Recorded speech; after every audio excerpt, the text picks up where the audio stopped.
Bien, vamos a ir a un tema que seguramente le va a interesar. Ha causado mucho impacto. El tribunal decretó prisión preventiva para 2 imputados por el ataque contra una enfermera de la clínica Cordillera, quien fue apuñalada después de salir del recinto. Vamos a conversar sobre algunas situaciones que se están viviendo en los recintos de salud y tomamos contacto para ello con Magali Miranda, vicepresidenta de la Federación Nacional de Asociaciones de Enfermeras y Enfermeros. ¿Cómo está, Magali? Buenos días.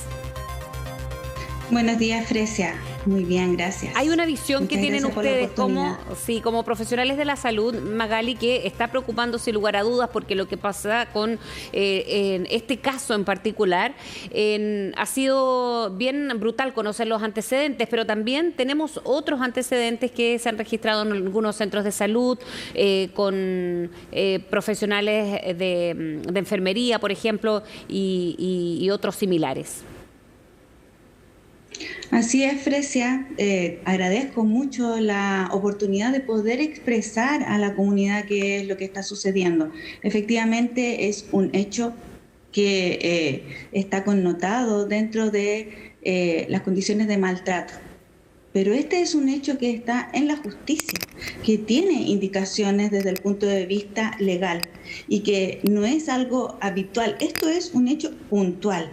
El tipo de agresión que, por cierto, nosotros repudiamos lo que está ocurriendo ahora y no quisiéramos, de hecho, nos hemos acercado o intentado acercar a Pola y a su familia para expresar nuestra solidaridad en este sentido. Pero como bien dices, no son hechos aislados los que tienen que ver con el maltrato y acoso laboral o acoso sexual que ocurre al interior de los hospitales y que de lo cual no solamente afecta o quienes lo realizan son enfermeras o enfermeros. Y yo agradezco mucho la oportunidad que podamos conversar esto y no se tiende a demonizar lo que ocurre con la carrera o la profesión enfermera en particular. Ahora hay otros antecedentes, por ejemplo en Viña del Mar, con una enfermera que se suicidó, ¿no? También esto fue por temas o laborales o de acoso laboral también. ¿Hay algo que está perjudicando? Porque no hay que demonizar, evidentemente, son casos muy puntuales y lo entendemos así también, Magali. El tema es que hay no solamente con y los enfermeros, sino que con los profesionales de la salud se dice que hay un tema de salud mental, sobre todo en medio de la pandemia, por los turnos extenuantes. Eso está afectando en estos casos, que si bien entendemos pueden ser aislados, quizás tiene un efecto que se arrastra con esta mayor carga que ha habido en los últimos 3 años. Lo que ha ocurrido en los últimos 3 años se ha visibilizado lo que ocurre al interior de los hospitales, porque no es diferente a lo que está pasando hoy, que falta estructura intrahospitalaria. Tuvimos que reconvertir más de 1.500 camas sin tener los recursos adecuados para eso. Falta personas que integren el equipo de salud, específicamente enfermeras. Entonces, las condiciones laborales a las cuales estamos siendo sometidos de manera permanente y por años, incluso antes de la pandemia, y la pandemia lo visibilizó, son precarias. Y en ese sentido, es un ambiente altamente demandante y donde nosotros como profesionales dentro del equipo de trabajo cumplimos un rol supervisor. Ese rol supervisor es muchas veces entendido como un rol o como una actitud de maltrato. Sin embargo, no cae siempre en maltrato. Nosotros como federación, a través de nuestro Departamento de Asuntos Laborales, nos toca atender y recibir a colegas muchas veces con una denuncia de acoso o de maltrato en circunstancias que se trata de otra figura. Sin embargo, se tiende a establecer el cartel de aquí hay maltrato. Entonces hay que entender que hay un rol supervisor que responde a un rigor de la formación que se da en el área del pregrado, que efectivamente hay que hacer mejoras. Efectivamente. ¿Cómo cuáles, Magali? Mejoras. Por ejemplo, atender en este acompañamiento de supervisión prácticas de trabajo conjunto. En los hospitales convivimos 5 generaciones Y en esas 5 generaciones cada una tiene sus propios códigos. Entonces, cuando se están haciendo supervisión, acompañamiento o corrección de actos, por ejemplo, que tienen relación con el cuidado de los pacientes, y eso involucra de un paciente cuando se comete un error en salud, involucra muchas veces riesgo vital. Entonces, ¿cómo se entiende esa supervisión? Como un maltrato. Esta supervisión debe ser, o esta corrección o este acompañamiento debe ser en privado, debe ser con un fin de mejora. Pero ¿qué es lo que sucede al interior de los hospitales y nuestro ambiente de trabajo? Que el proceso calificatorio está ligado a una bonificación, a una asignación que es significa aumento o disminución de la remuneración de las personas.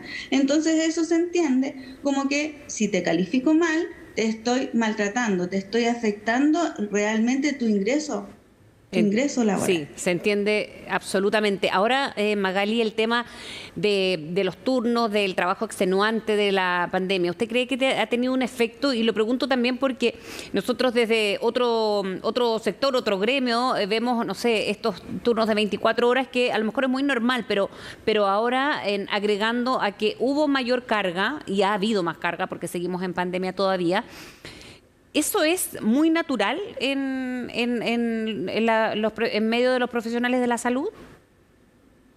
Fresia, los turnos de 24 horas no son normales. De hecho, las jornadas de 12 horas que para las enfermeras no son 12 horas, son 13 hasta 14 horas, porque nosotros somos el único integrante del equipo de salud que nos quedamos después de las 8 de la noche o después de las 8 de la mañana entregando turno, entregando información de lo que se realizó durante el turno. Entonces, a las condiciones a las que estamos siendo afectadas, y vuelvo a señalar, son precarias.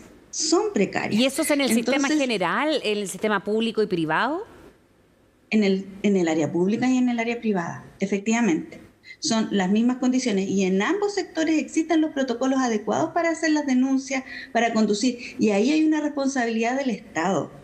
Porque estos, como tú dices, no son casos, podemos ver en todas las regiones. Nosotros hemos recibido casos donde nuestras colegas son las víctimas.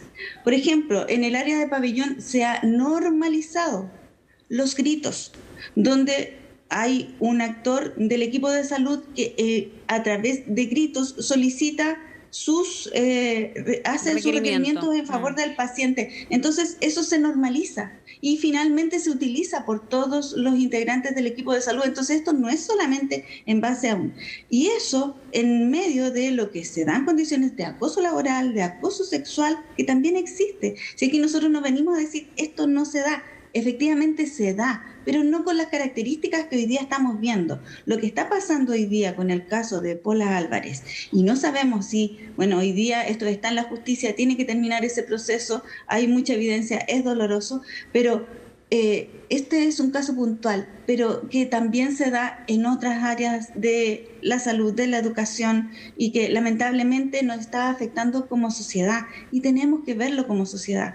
El gobierno, nosotros lo hemos denunciado ya hace 10 años, nuestro giro respecto a la Federación de Asociaciones de Enfermeras y Enfermeros tiene que ver con el respaldo de nuestras colegas frente a estas denuncias. Que, dicho sea de paso, cuando se trata de otros integrantes del equipo, ya sea médicos o apoyo del estamento técnico, ahí hay una defensa corporativa. Pero a nosotros en particular, cuando se trata de una denuncia que hacen nuestras colegas, no hay una respuesta de apoyo real. Y se toma justamente como lo corporativo en lugar de ver el macro y ver el equipo.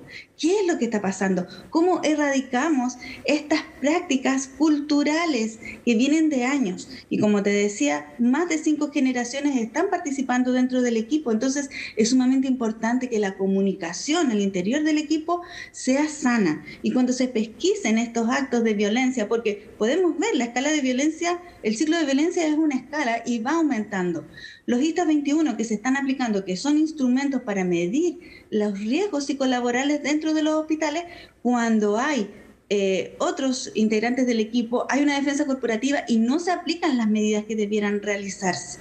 Y cuando es una enfermera quien hace esas denuncias, esa enfermera termina saliendo de esa unidad, de ese servicio, y es cambiada por otra persona que sí pueda cumplir y llevar esta dinámica que se ha normalizado, vuelvo a decir. Sí, Magali Miranda, muchísimas gracias por haber estado conversando con nosotros, dándonos su visión como vicepresidenta de la Federación Nacional, además de Asociaciones de Enfermeras y Enfermeras, Magali. Fresia, yo quisiera tomar un poco las palabras para decir que nosotros hemos hecho presentación a la ministra de Salud, a la ministra Yarza, donde aquí hay un elemento que es necesario para la comunidad, no para nosotros.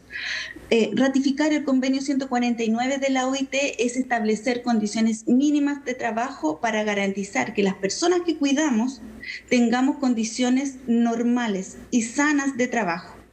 Hasta el momento no tenemos la voluntad ni la respuesta de la ministra al respecto, pero vamos a seguir porque esto no es en beneficio de las enfermeras, es en beneficio realmente de la salud pública, sí, de las personas que están a nuestro cuidado. Sí, y ojalá que también sea de las enfermeras y de los enfermeros, en el fondo, para que quienes cuiden también estén protegidos. Vamos a quedar muy atentos, por cierto, a estas demandas que le han hecho las autoridades. Magali, muchas gracias, que tenga buen día. Gracias a ti, Fresia. Buenos días.